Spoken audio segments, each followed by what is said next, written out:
Hello, hello mga ka-Ron, Ron and Chain, Ron and Game, ano mang Ron, basta Ron. Magandang umaga, tanghali, hapon sa inyong lahat. Today is Saturday, June 15, 2024, alas 3:13 na ng madaling araw mga boss. Ayun, tapos na tayo sa AXS staking natin.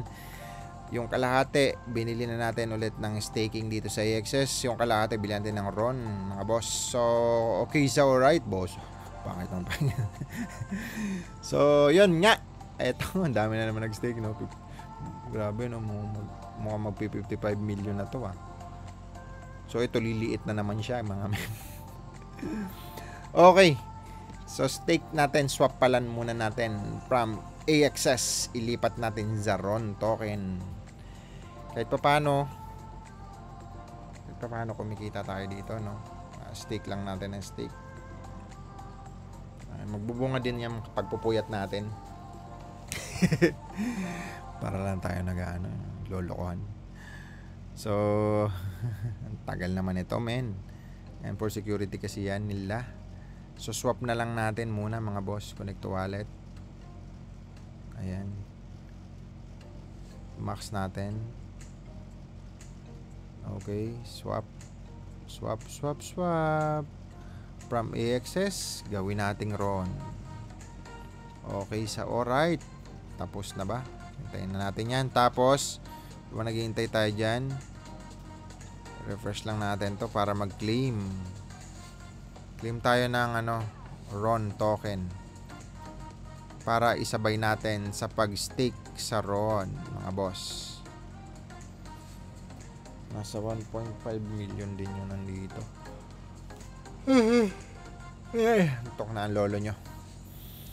At siyempre, habang naghihintay tayo dyan, sayang oras, basa muna tayo. Shoutout sa ating 824,000 subscriber. Tapos naman na tayo nagbasa ng mga comment, no? Pero ulitin na natin yung mga comments sa Ron. Basahin pa rin natin.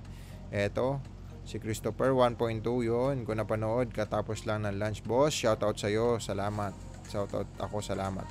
Christopher Ong 2838. Shoutout sa'yo, sir. Okay, Habs, crypto. Boss, ano mararecommend mo na businesses sa 100,000? Gusto ko lang mag-take ng risk. Ito nga. At least junk shop, online, e-com, dropshipping. Ayun, aralin mo lang yan, sir. Marami na akong advice na binigay kanina dito sa AXS video. Ito, Ron video na kasi to. Panoorin mo na lang doon yung iba, sir. Shoutout sa'yo. Okay, thank you. Present, sir. Nakita ko yung mga pinopromote token ni Sian Gasa. Ito, yung chinecheck ko. Kung Gecko, grabe, scam na naman. Dami na LTT token. Luxury travel, no? Actually, marami nang gumagawa to dati pa. Wala naman nagmaterialize, no? Pero syempre, bahala na kayo. Ito na ang sinasabi natin. Mapa MLM, networking, mapa forex, mapa crypto, legit lahat yan. May legit na networking, may legit na crypto, may legit na forex. Nabababoy lang yung mga yan kasi nga may mga gumagawa ng ganito. Sa MLM, may mga gumagawa ng tatayo ng market networking na investment concept. Wala kang gagawin, maglalagay ka lang ng pera. Yan naman ang gusto ng mga Pinoy, networking, dadami, tas referral. Legit ang network marketing through movement ng product. Okay, magdedepende yan sa marketing plan. May mga marketing plan kasi na over payout sa networking. Isa na yung monoline yan. Monoline, binary, over payout din pero nagawa ng paraan yan. Siyempre may safety net yan. Paano yon? I-pair ilang pairs per day. Same din sa forex. Sa forex din, nabababoy ang forex kasi may nagpapakilala malupit na trader. Magaling daw sila pero nagpapa-invest. Kung magaling ka, dapat di ka nagpapa-invest. Kasi kung magaling ka, malamang kumikita ka. So, mag-ingat din kayo sa ganun. Sunod, yung sa crypto naman, magtatayo ng crypto, mga token, tapos i-dump nila. Wala naman talagang totoong project. So, ayun. Dahil sila yung pinakamaraming holder ng token, pag umangat na yung value, pwede nilang i-dump yun, guys. So, yun. Kawawa lang yung mga Pilipino. Yun nga. Pag naglagay ka ng pera sa mga ganun, dapat alam mo nang mawawala para hindi ka... Dapat yung extra pera mo lang para hindi masakit. Siyempre. Okay, Renz Cha Ryu. Boss, idol. Sa palagay mo, estimate mo lang kung ilan naabutin ng Ron. Para sa akin, times 10 ngayong bull market. Sa akin lang po yun, ha? Hindi po yung financial advice.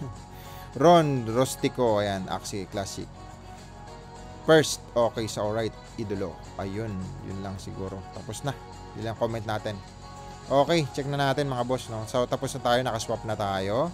Okay, claim lang natin tong 3 na RON per day. Nasa 3 din pa, $8 din tayo dito, no? $8 is $8. May isa kong bangko, no? 1 point, ano laman, 1.5 ata yun. Hindi naman kumikita ng ganito per day. So, okay pa rin. Akin lang po yun na ha. Hindi po yung financial advice. Mahirap na. Siyempre, again, pera nyo yan. Pera nyo yan. Isipin nyo, pera nyo yung pinaghirapan nyo. Huwag nyong ipagkakatiwala sa hindi sigurado. Kahit nga ako, hindi ko sigurado. Di ba? Pwede kasing yung crypto mawala. Di ba? Pero, depende. Sa crypto, siguro. Kasi ngayon, nasa institusyon na. Siguro, no mga 1 year pa lang si Bitcoin, medyo risky. Pero ngayon, ano na siya, kilala na siya. Kahit nga mga institusyon. Di ba? Argentina, Ecuador, napakadami na malalaking bansa na pinopromote si crypto mismo, pati crypto mining, di ba? Sa Iceland, daming crypto machine, Bitcoin machine, Bitcoin ant mining, ant miner. So doon minimina kasi free energy galing sa bulkan. Pag dito sa Pilipinas, bihira dito magkaroon ng mining ng mga ganyan Bitcoin dahil napakamahal ng kuryente. Okay, kaya nga ginawa na ng mga ibang token, hindi na proof of work, ginawa na nilang proof of stake. Isa na dyan si Ethereum. Dati proof of work siya, naging proof of stake na. So ngayon, ginaya siya ng ibang mga token, proof of stake din. Isa na doon si AXS. Staking din siya. Ayan. Tapos, meron din staking si Ron, di ba? So, nag-stake din tayo dyan, mga boss. Kaya pala ang tagal dahil hindi ko na-click. Ito, mga boss. Ayan. Ayan na. Hindi natin napindot yung swap kanina. No? May libre kasi yun. Sayang. Ayan, na-claim na natin. So, dahil na-claim na natin, mga boss, hanap tayong validator. Check lang natin yung mataas magbigay. Ito. Total stake. Ito yung malalaki, no? Sky Mabis. Kaso ang liit ng binibigay ni Sky Mabis, eh. Dito ulit tayo. Max lang natin pero hindi natin ilalahat. Ayan. 59 lang para ito daw 7 daw ako per year. Yearly. Pwede na rin yan. Pera pa din yan, mga boss. Okay, so alright. Huwag na kayo mainggit. Mga crab mentality ng Pilipino, no? Ang dami kasing crab mentality na Pilipino. Ewan ko ba? Kakapanood nyo yun ng mga walang kwentang vlog, eh. Nood kayo na nood. Sasayangin yung oras ng buhay nyo. Alam nyo ba ang Pilipino, base sa statistics, no? 25,000 days lang mabubuhay. 25,000 days. Kung i-compute mo yon, mga boss, 25,000 days divided by 365 days. 68 to 69 lang yung buhay ng Pilipino. So, sa 25,000 days mo na yan sa mundo, tanong ilang taong ka na ba ngayon? Yung 24 hours mo dyan, syempre tinutulog mo pa, 'di ba? Natutulog ka, babiyahe ka. So parang 8 oras lang talaga ikaw buhay sa mundo kasi tulog ka. Kasi kung 24 hours minus mo yung tulog mo, 60 na lang. Minus mo yung biyahe mo na 8 oras din, etc. 8 na lang. 8 oras ka per day times sa 365, bam, 2,920 days ka lang talaga sa isang taon, ay sa isang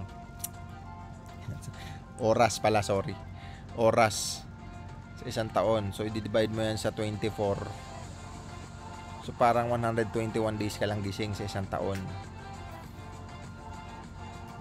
Kung ita-times mo yan sa 69 o 68, 8,000 days ka lang talaga mabubuhay. Ito yung kapital mo sa earth para magawa mo yung mga ginagawa mo na gising ka. Or I mean, pagtatrabaho, sorry. Pagtatrabaho. Kaya ang tanong, syempre, ma-minus mo pa dyan yung kailan ka ba nag-start magtrabaho. 'Di ba? Ito kasi 68 years to, eh. Na tagwa 8 oras. Eh syempre kung nag-start ka mag-work nasa 21, 22 years old ka, di ma-minus mo pa 'yan. Tapos yung ibang oras ng buhay mo, panood ka ng mga walang kwenta. Kaya ako dito hindi nag-edit, sayang oras ng buhay, eh.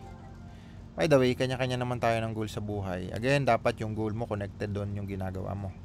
So, tapos na ba tayo? Panay daldal na naman yan si Mr. KJB. Si KJB Crypto, panay daldal na naman mga boss. So, 95.47 kanina yung ating, ayan, dumagdag na. Ito yung thumbnails natin. 9606. So, mayroon na tayong 10 minutes recording sa ron. Tapos na siguro yun. Okay na yun. Shoutout sa inyong lahat. Tanong kayo about business, Mr. KJB Crypto. I-follow nyo lang yan. Subscribe na. Hit nyo na yung notification bell para lagi kayo updated sa aking channel. Maraming salamat. See you tomorrow. Bye-bye.